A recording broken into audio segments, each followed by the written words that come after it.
I don't mind if I do. Here we go. The Eagles, undefeated, but besieged. Storylines, they're not fun to watch. Blah, blah, blah. I don't pass well. Up 10-3. Here's a pass.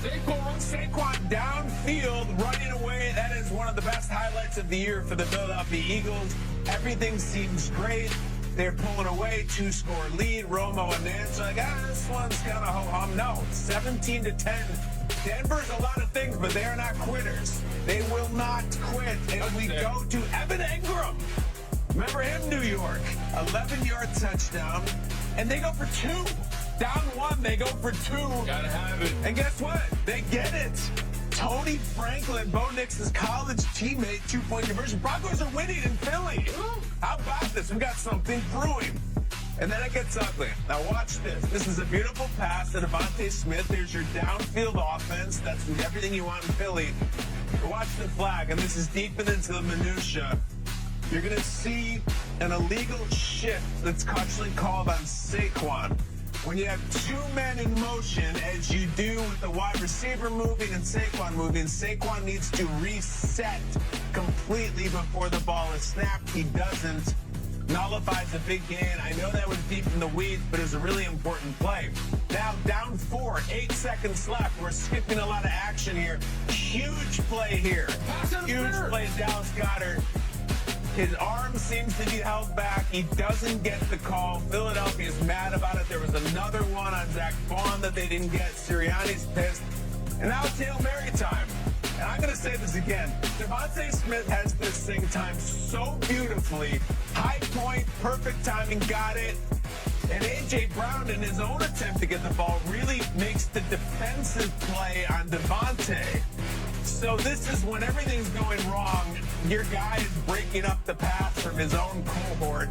Of course, I'm not blaming A.J. for this. It's just trying to make a play. It's just a bad coincidence. I think Devontae would have caught that. Bo Nix gets a win in Philadelphia. How about that, man? Taking off the headset.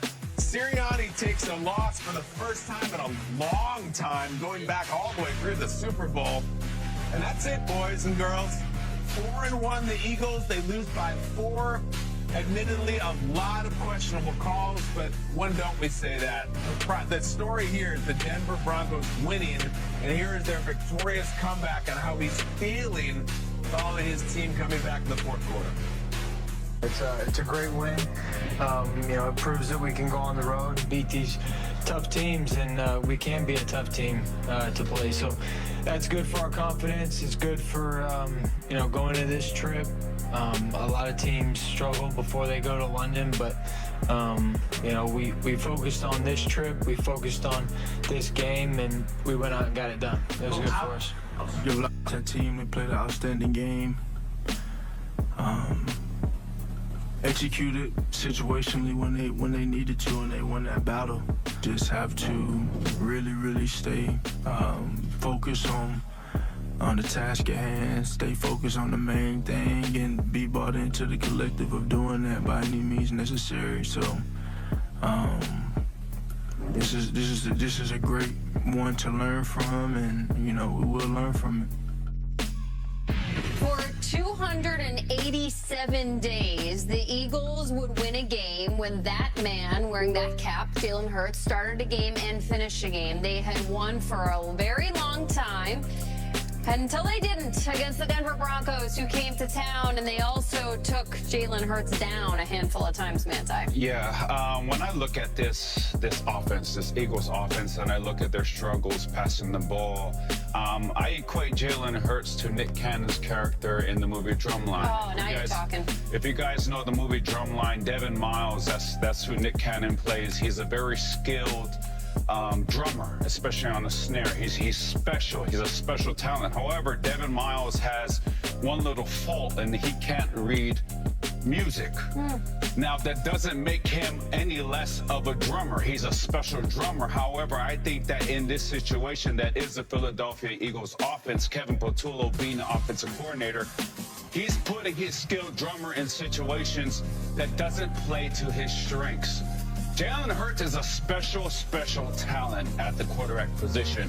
However, Just like Devin Miles, Jalen Hurts has to be used a certain way. These long developing routes, these long developing patterns that his receivers are running aren't to his strengths. He needs quick passes, he needs rough routes, he needs screens. Both of his touchdowns that he threw yesterday was on a rough route to his tight end Tyler Goddard, and then on a wheel route to Saquon Barkley. Those are the types of matchups that Jalen Hurts needs to see. Those are the type of matchups that Jalen Hurts can go out there in a halftime show and play with his eyes closed. Yep. So I think that Kevin Patullo needs to do a better job at putting his skilled quarterback in positions that play to his strengths and not his weaknesses.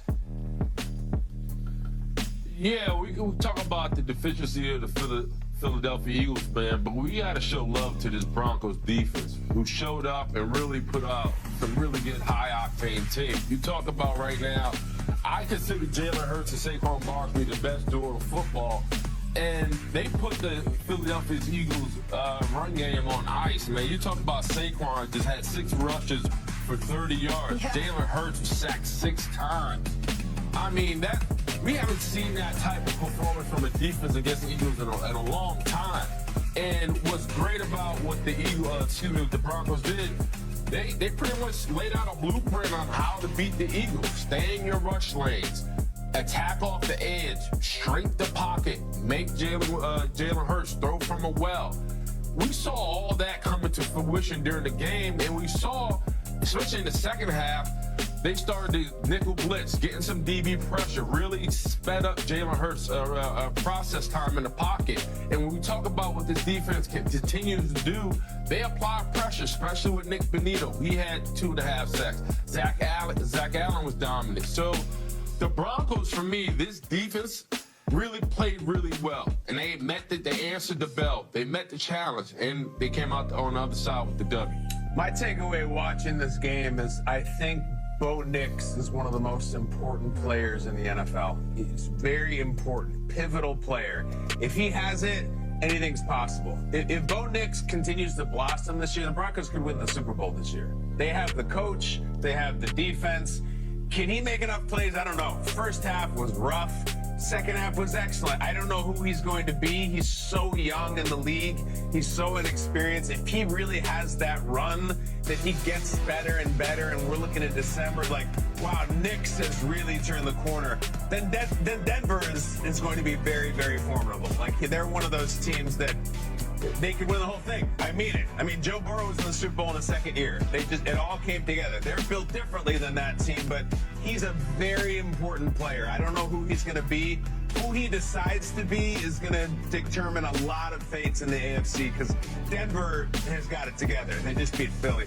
In terms of Philadelphia, I don't scream and cry and kick after a loss. Again, you weren't going to go 17-0. You lost to a good team with a great coach. It doesn't mean the season is over.